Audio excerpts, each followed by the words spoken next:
दीपक देता है रोशनी फैलाने की प्रेरणा, फलदायी वृक्ष देता है देने की प्रेरणा, मधुबन देता है महकते रहने की प्रेरणा, महान व्यक्ति देते हैं जीवन जीने की प्रेरणा। आओ प्रेरणा से दें हम सभी को प्रेरणा।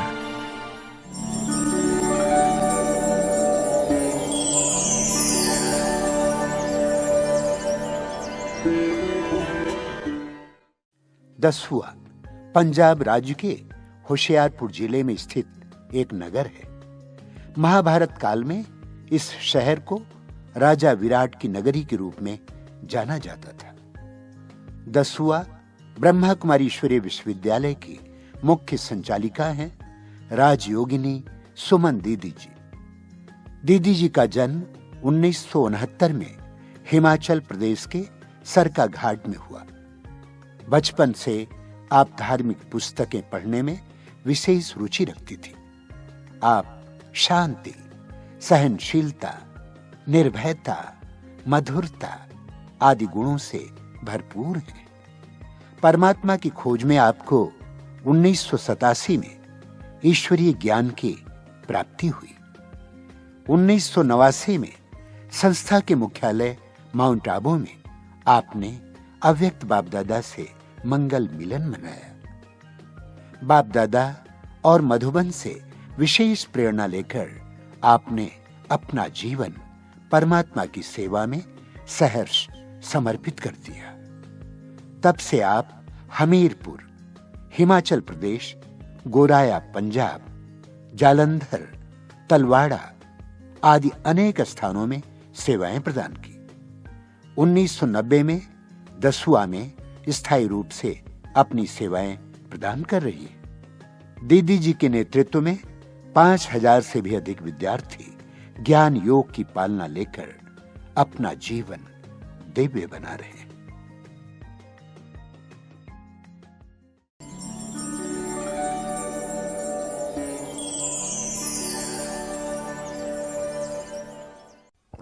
बचपन से मुझे धार्मिक पुस्तकें पढ़ने का बहुत शौक़ था और मैं जब 3-4 साल की आयु की थी तब से मैंने धार्मिक गीत गाने शुरू किए।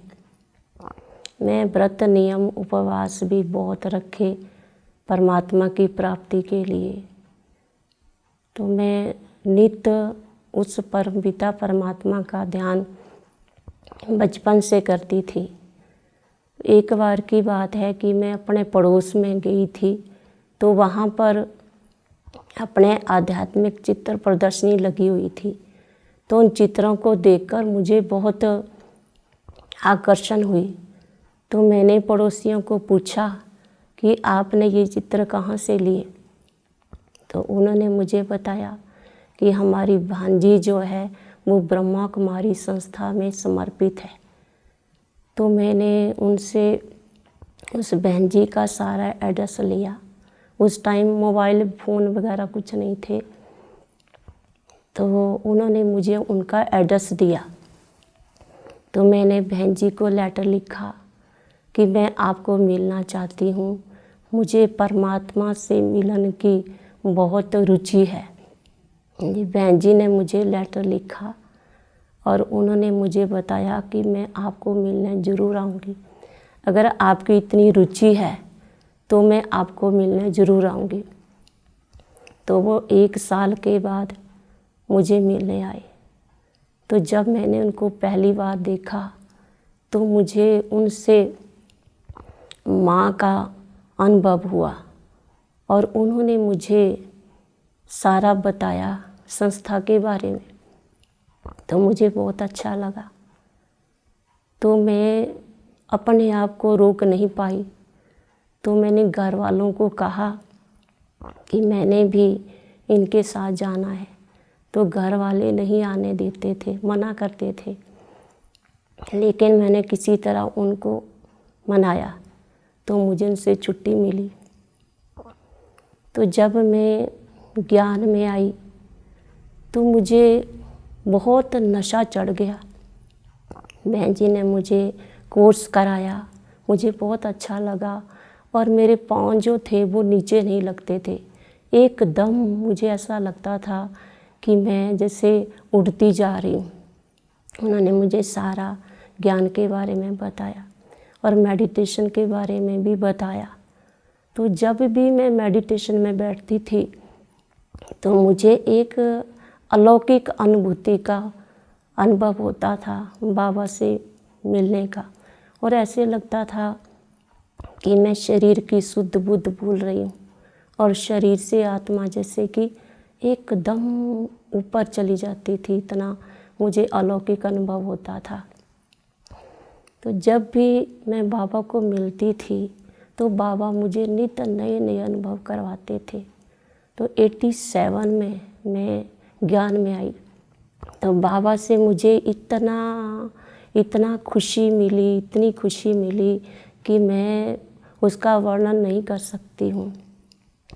तो पहली बार जब मैं बाबा को मिलने 89 में गई, ओम शांति भवन में बाबा को मैं फर्स्ट टाइम मिली, तो जैसे मैंने गुलजार दादी को देखा तो मुझे इतनी उनको देखकर इतनी आकर्षण होती थी, और मुझे बताया गया था कि इनके तन में बाबा आते हैं। तो दादी को मिलके मुझे इतना मतलब कि खिंच पड़ती थी, आकर्षण होती थी कि दादी को मैं मिलूं, दादी को मैं गले मिलूं। तो पहली बार जब ओम शांति भवन में मैं बाबा से मिली तो एकदम मैं शरीर से हल्की हो गई और आत्मा जैसे कि शांत हो गई और आँखों से अश्रुधार बहने लगी, खुशी के आंसू बहने लगे कि मैं बाबा को कब से ढूंढ रही थी। जिस भगवान को मैं इतने वर्षों से ढूंढ रही थी, उस भगवान ने आखिर आज मुझे अपने पास बुला लिया। तो बाबा ने मुझे जो प्यार दिया, जो बाबा ने मुझे खुशी दी, बाबा ने जो मुझे शक्ति दी, उसका मैं शब्दों में वर्णन नहीं कर सकती हूँ। तो बाबा से मुझे वरदान मिला कि बच्ची सदा हल्की रहना।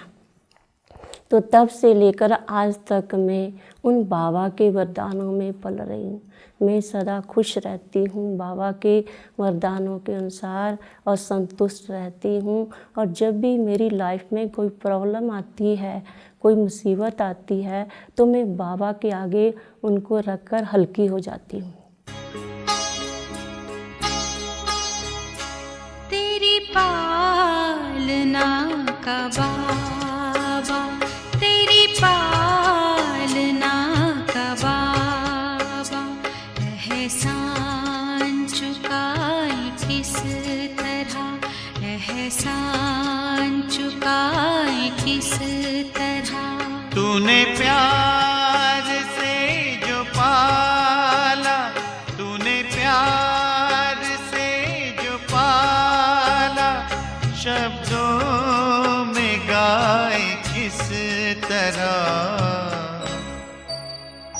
तेरी पालना का बाबा, तेरी पालना का बाबा।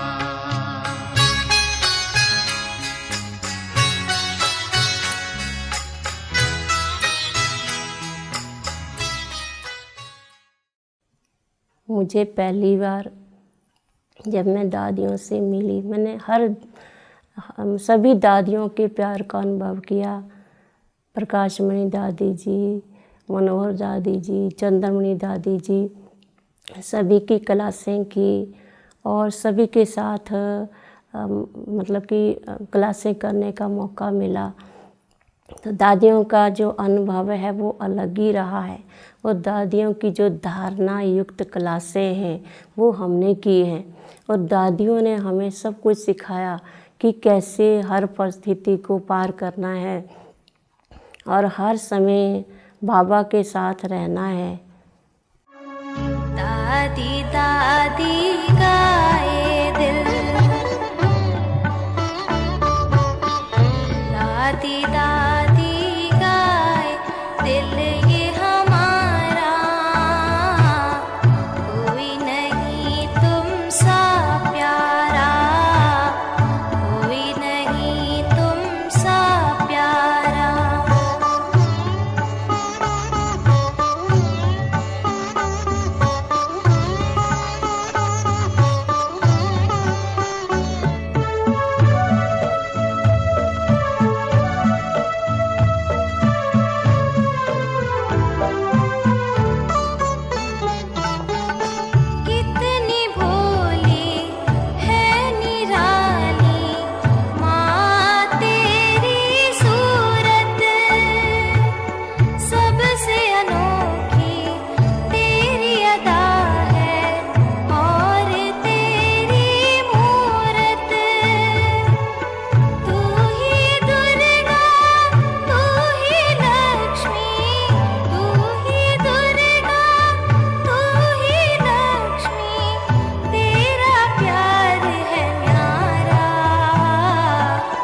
दादियों ने हमें सिखाया कि कैसे निडर बनकर रहना है, लाइफ में जो परिस्थितियाँ आती हैं उनको बाबा की याद से पार करना है।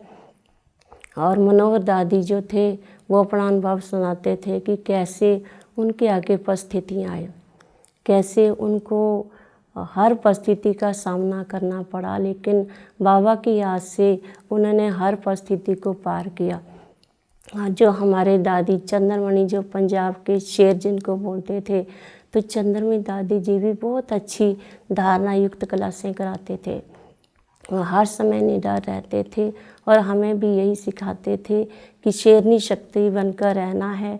जीवन में अनेक तरह की परिस्थितियाँ आएंगी, कई प्रॉब्लम्स आएंगी, लेकिन बाबा की याद से हर परिस्थिति को, हर प्रॉब्लम को पार करना है। तो गुलजार दादी जी की भी क्लासें हमने की, उन्होंने भी हमें बहुत कुछ सिखाया। उन्होंने भी यही कहा कि हर समय अपने जीवन में बाबा को साथी बनाकर रखना, बाबा से एक मिनट भी दूर नहीं करना। अगर बाबा को हम हर समय अपने साथ रखेंगे तो हमें कोई भी परिस्थिति हिला नहीं सकेगी। हमारे जीवन में भले जितनी मर्जी परिस्थितियाँ आएँ, लेकिन वो परिस्थितियाँ हमारा बाल भी बांका नहीं कर सकती। 4-5 साल ज्ञान में आने के बाद, 5-6 साल पहले की बात है कि मेरे जीवन में बहुत बड़ी परिस्थिति आई। मैं एकदम बीमार हो गई, तो बाबा से योग भी नहीं लगता था और मैं इतना परेशान रहती थी, पता नहीं चलता था कि क्या हुआ। लेकिन जब भी मैं बाबा के आगे बैठती थी तो बाबा से मुझे इतनी अनुभूति होती थी कि बच्ची कोई बात नहीं, ये परीक्षा है, आज है कल टल जाएगी, आप घबराना नहीं। तो उस समय भी बाबा ने मेरा बहुत साथ दिया। और बाबा जो है वो सचमुच मैं मानती हूँ कि वो मेरा पिता है, वो सुप्रीम सर्जन है। तो बाबा ने उस समय सुप्रीम सर्जन बनकर मेरा इलाज किया। बाबा ने मेरी बहुत मदद की, मतलब कि शुरू से लेकर आज तक बाबा मेरी मदद कर रहे हैं और मैं हर समय बाबा को अपने साथ रखती हूँ और बाबा मेरा साथ भी दे रहे हैं। मेरे ब्राह्मण जीवन की यही मूल धारणा है कि मैं हर समय बाबा को अपने साथ रखूं और बाबा की मुरली कभी मिस ना करूं और सभी भाई बहनों को संतुष्ट रखूं और मैं खुद भी संतुष्ट रहूं, ना मैं प्रॉब्लम बनूं और ना ही किसी को प्रॉब्लम बनने दूं।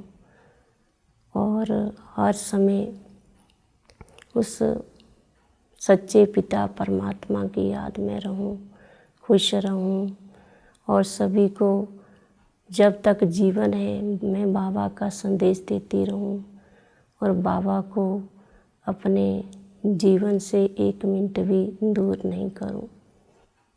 सभी ब्राह्मण भाई बहनों को मेरा यही संदेश है कि जीवन में सदा खुश रहें और अपने खान पान का परहेज रखें, क्योंकि कहते हैं जैसा अन्न वैसा मन।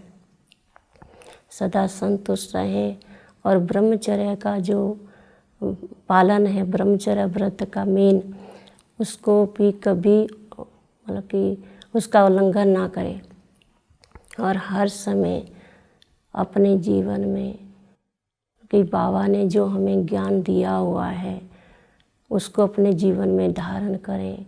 बाबा ने हमें यही बताया कि बच्चे दैवी गुणों की धारणा करनी है, सदा खुश रहना है, संतुष्ट रहना है और निडर बनकर रहना, निर्भय बनकर रहना है। ये बाबा ने हमें जो इतना ऊंचा ज्ञान दिया है, इस ज्ञान को हम अपने जीवन में धारण करें, क्योंकि सुनाने से इतना जीवन में परिवर्तन नहीं आता है। जब हम प्रैक्टिकल में इस ज्ञान को अपने जीवन में धारण करेंगे तभी हमारे जीवन में परिवर्तन आएगा। किसी भी चीज़ की कमी नहीं है, सब कुछ है आज के इंसान के पास, लेकिन फिर भी इंसान के जीवन में सुख शांति नहीं है। तो सुख शांति जो है वो हम जीवन में कैसे प्राप्त कर सकते हैं? शांति जो है वो भौतिक पदार्थ इकट्ठा करने से कभी नहीं आती है। जीवन में अगर हम सच्चा सुख और शांति की अनुभूति प्राप्त करना चाहते हैं तो उसका एकमात्र उपाय है परमात्मा की याद। तो परमात्मा पिता को याद कैसे करें? तो कई बार अपने भाई बहन जो हैं यही शिकायत करते हैं कि हम परमात्मा को याद करने की कोशिश तो करते हैं, लेकिन हमारा मन जो है वो ईश्वर के साथ नहीं जुड़ता है। तो हमने कैसे उस पिता परमात्मा के साथ अपनी बुद्धि की तार जोड़नी है? तो उसके लिए परमात्मा पिता का जो एड्रेस है वो हमारे पास होना चाहिए कि परमात्मा कौन है, परमात्मा कहाँ रहता है, और परमात्मा जो है इस सृष्टि पर कब आते हैं। और जब हम उस पिता परमात्मा को याद करते हैं तो हमारे जीवन में क्या क्या प्राप्तियाँ होती हैं।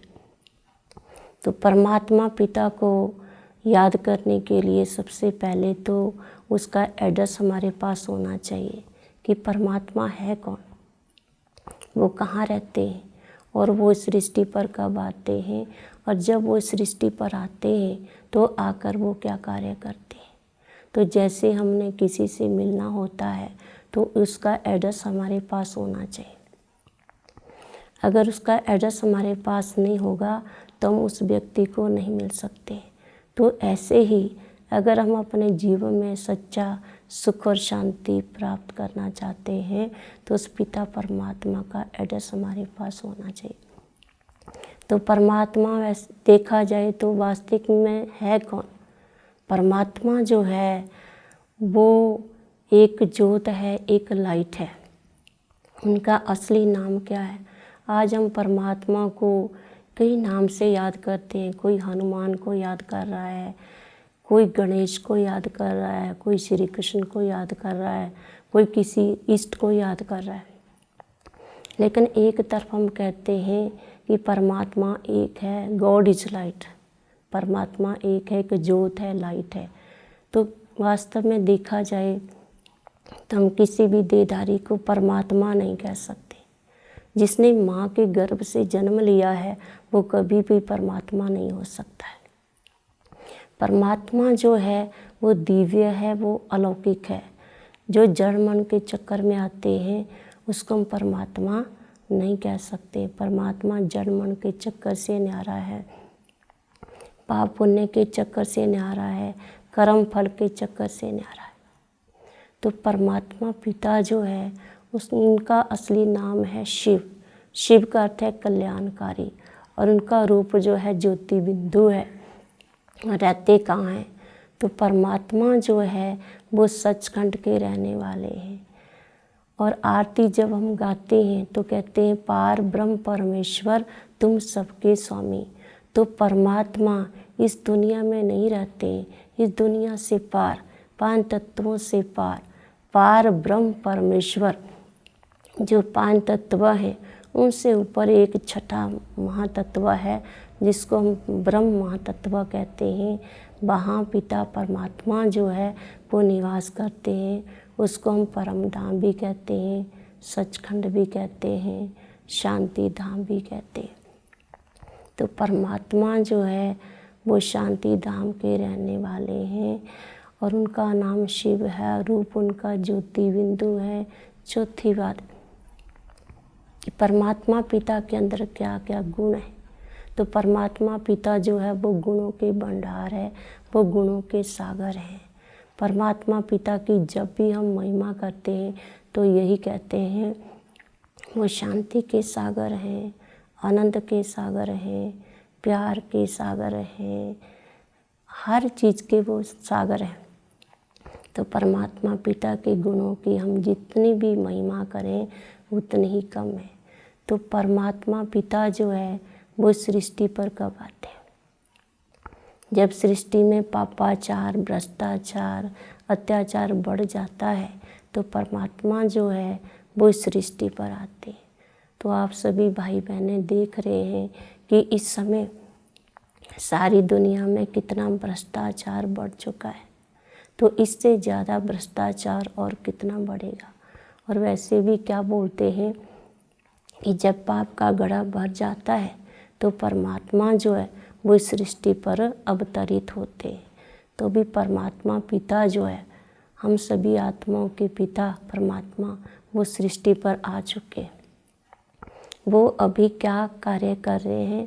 परमात्मा पिता ऐसा कार्य करते हैं जो इंसान नहीं कर सकते हैं, वो भगवान इस समय आकर कार्य कर रहे हैं। तो परमात्मा पिता जो है वो अधर्म का नाश कर रहे हैं और सत्य धर्म की स्थापना कर रहे हैं। तो सत्य धर्म कौन सा है? जिसकी हम सभी चाहना रखते हैं कि इस सृष्टि पर एक धर्म, एक राज, एक भाषा और एक कुल हो। तभी परमात्मा पिता उस सत्य धर्म की स्थापना कर रहे हैं जिसको हम आदि सनातन देवी देवता धर्म कहते हैं। तो सभी भाई बहनों को मैं यही संदेश देना चाहती हूँ कि अभी समय बहुत कम है, अभी सृष्टि परिवर्तन का समय चल रहा है। तो दुनिया वाले कहते हैं कि ब्रह्मा कुमारियाँ यही बोलती हैं कि दुनिया का विनाश हो जाएगा, लेकिन विनाश की बात नहीं है, परिवर्तन। परिवर्तन हर चीज़ का होता है। जैसे दिन के बाद रात, रात के बाद दिन आता है, दुख सुख दो चीज़ें हैं लाइफ में, सर्दी गर्मी दो चीज़ें हैं। तो ऐसे ही अभी सृष्टि का परिवर्तन होने वाला है। अभी ये सृष्टि नर्क बन चुकी है, अभी ये सृष्टि जो है स्वर्ग बनने वाली है। तो परमात्मा पिता जो है वो इस समय क्या कार्य कर रहे हैं? इस नरक का विनाश करवा रहे हैं और सत्य की स्थापना करवा रहे हैं। क्योंकि आप सभी भाई बहनों ने ये भी सुना होगा, परमात्मा को कहते हैं करण करावनहार। तो परमात्मा जो है वो इस समय सृष्टि पर आ चुके हैं और 3 देवताओं के द्वारा वो अपना कार्य करवा रहे हैं।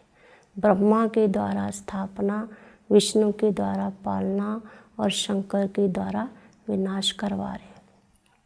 तो भी जल्दी ही इस सृष्टि का परिवर्तन होने वाला है। जैसे 4 युग बताते हैं, सतयुग, त्रेता, द्वापर, कलयुग। तो अभी कलयुग चल रहा है, तो कलयुग के बाद क्या आने वाला है? सतयुग आने वाला है। ऐसे भी बोलते हैं कि कलयुग जाने वाला है, सतयुग आने वाला है।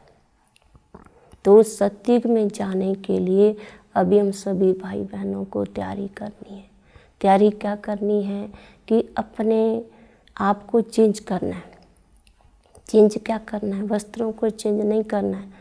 अभी हमें अपने पुराने स्वभाव, संस्कार जो हैं, जो हमारी बुरी आदतें हैं, उनको हमें चेंज करना है और नए संस्कार जो है हमें धारण करने हैं। नए संस्कार कौन से? देवी देवताओं के संस्कार। क्योंकि अभी परमात्मा पिता हमें देवी देवताओं की दुनिया स्थापन कर रहे हैं हमारे लिए। तो अभी सतयुग आने वाला है, तो सतयुग में जाने के लिए हमें अपने जीवन में पवित्रता, संतुष्टता, अंतर्मुखता, धैर्यता, निर्भीकता, ये गुण जो है सारे धारण करने हैं। तो अभी सृष्टि का परिवर्तन जो है वो जल्दी होने वाला है, लेकिन सबसे पहले हमें अपने आप का परिवर्तन करना है, अपने पुराने स्वभाव संस्कारों का परिवर्तन करना है। जब हमारा परिवर्तन होगा तो सृष्टि का भी परिवर्तन होगा। वैसे भी कहते हैं स्वयं परिवर्तन से विश्व परिवर्तन। तो सृष्टि का परिवर्तन जो है वो जल्दी ही होने वाला है।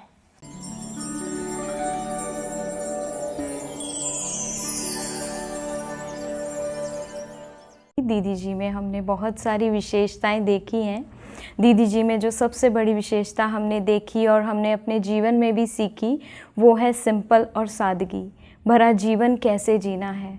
और दीदी को हमने बहुत बड़ी बड़ी सेवाओं में भी देखा है कि वो बहुत हल्की रहती हैं और पुरुषार्थ के लिए भी हमें समय समय पर हमेशा गाइड करती रहती हैं कि कैसे हमें अपने जीवन में अपने पुरुषार्थ में उन्नति कैसे करनी है, अपने आप को आगे कैसे बढ़ाना है। मुझे आज से 3 साल पहले बहुत ज़्यादा डिप्रेशन हो गया था, तो मुझे 2 साल पहले किसी ने बताया कि तुम ब्रह्म कुमारी आश्रम में जाओ और वहाँ बाबा का ज्ञान लो, जिससे डिप्रेशन सब कुछ दूर हो जाता है। मैंने सोचा नहीं था कि मैं ऐसी ज़िंदगी दोबारा जी सकती हूँ। तो मैं यहाँ आई और दीदी ने मुझे इतना अच्छा प्रेरित किया और बाबा का ज्ञान दिया, जिससे मैं डिप्रेशन से मुक्त हो गई हूँ। और जब भी मैं यहाँ आती हूँ और दीदी से मिलती हूँ और मुझे दीदी से माँ जैसा प्यार मिलता है। दीदी के अंदर मैंने परखने की शक्ति देखी है। जो भी भाई बहन आते हैं तो दीदी उनको परख करके सेवा देते हैं और उनका भाग्य बनाते हैं। मैंने दीदी जी के अंदर निर्भयता का गुण देखा। उनके जीवन में बहुत सारी परिस्थितियां आई, लेकिन मैंने देखा कि दीदी अचल अडोल और एक रस अवस्था में रहती हैं। दीदी जी से हमें बाप जैसा प्यार मिला।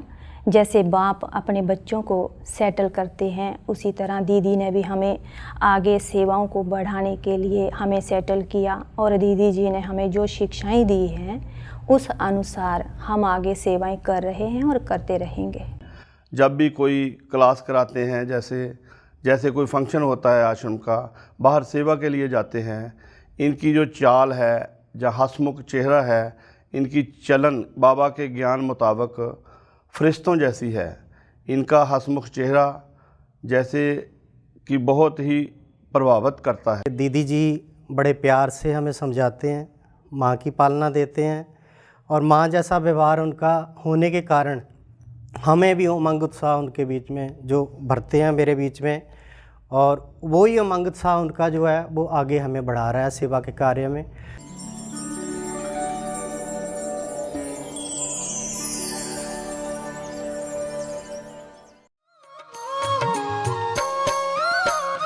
बाबा तेरी यादों में हम